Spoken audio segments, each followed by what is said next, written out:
নমস্কার, cooking with আশা চ্যানেলে তোমাদেরকে স্বাগত।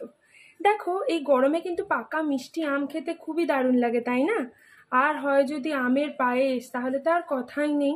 তো চলো রেসিপিটা দেখে নেওয়া যাক, কিন্তু শর্ত একটাই, আমটা কিন্তু মিষ্টি হতে হবে। এখানে আমি নিয়েছি 1 লিটার দুধ, একটা পাকা আম, এখানে নিয়েছি 250 গ্রাম চিনি আর 100 গ্রাম গোবিন্দভোগ চাল। এবার প্রথমে আমি আমের পাল্পটাকে বার করে মিক্সিতে আমি ব্লেন্ড করে নেব। আমটাকে আমি মিক্সিতে ব্লেন্ড করে নিয়েছি। এবার গ্যাসে আমি কড়াই বসাবো। দুধটা আমি কড়াইয়ে ট্রান্সফার করে নিয়েছি। এখন আমি 2টো তেজপাতা দিয়ে দেব, আর আমি গোবিন্দভোগ চালটা দিয়ে দেব, দিয়ে আমি নাড়বো। চালটা সেদ্ধ হওয়া অবধি আমি এটা ফোটাবো। চালটা এখন পুরোপুরি সেদ্ধ হয়ে গেছে।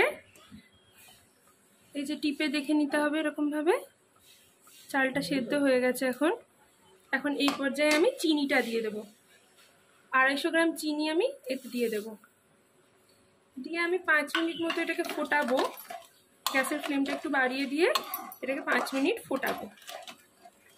5 মিনিট হলো এটা ফুটছে। এবার আমি গ্যাসের ফ্লেমটা অফ করে দেব। এবার এই কড়াইটাকে পাশের ওভেনে ট্রান্সফার করে দিয়ে এখানে আমি আরেকটা কড়াই বসাবো। এই কড়াইটা এখন বসিয়ে দিয়েছি। এখন এতে যে আমের পাল্পটা ছিল, সে আমের পাল্পটা আমি এতে দিয়ে দেবো। এবার এটা আমি কন্টিনিউয়াসলি নাড়তেই থাকবো। এটা আমি 5 থেকে 7 মিনিট ধরে আমি একটুখানি ফুটিয়ে নেব। এটা আমি 5 থেকে 7 মিনিট ধরে ফোটাচ্ছি আর কন্টিনিউয়াসলি এভাবে নাড়ছি। এবার আমি গ্যাসের ফ্লেমটা অফ করে দেব।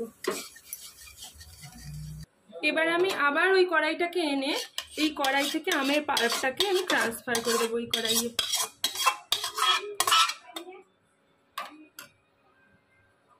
এবার আমি এটা খুব ভালো করে মিশিয়ে নেব। এবার ভালো করে মিশিয়ে নিলেই হয়ে গেল আমার আমের পায়েস।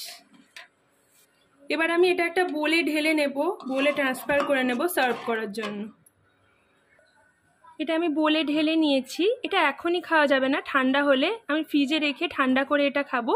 তোমরা অবশ্যই কিন্তু এটা বাড়িতে ট্রাই করো। আমের দিনে এটা কিন্তু ভীষণই টেস্টি লাগে খেতে। আর কেমন হয় আমাকে অবশ্যই জানিও।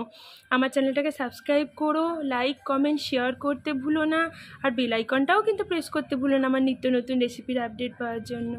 ধন্যবাদ।